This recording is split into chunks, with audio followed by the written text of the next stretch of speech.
Do you hold Russia at all accountable for anything in particular?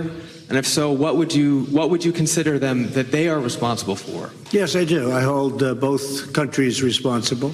I think that the United States has been foolish. I think we've all been foolish. We should have had this dialogue a long time ago, a long time, frankly, before I got to office.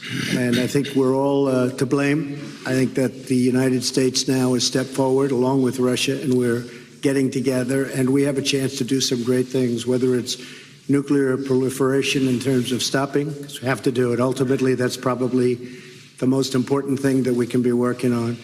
But I do feel that we have both made some mistakes. I think that the probe is a disaster for our country.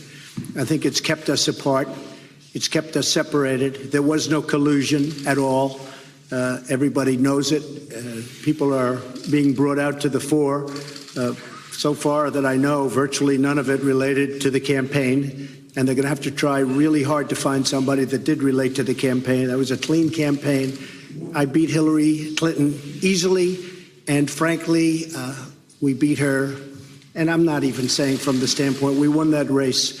And it's a shame that there can even be a little bit of a cloud over it.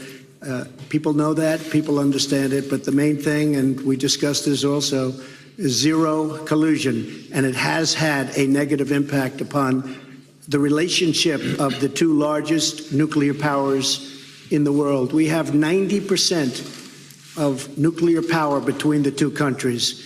It's ridiculous. It's ridiculous what's going on with the probe. Hey, NBC News viewers, thanks for checking out our YouTube channel. Subscribe by clicking on that button down here and click on any of the videos over here to watch the latest interviews, show highlights, and digital exclusives. Thanks for watching.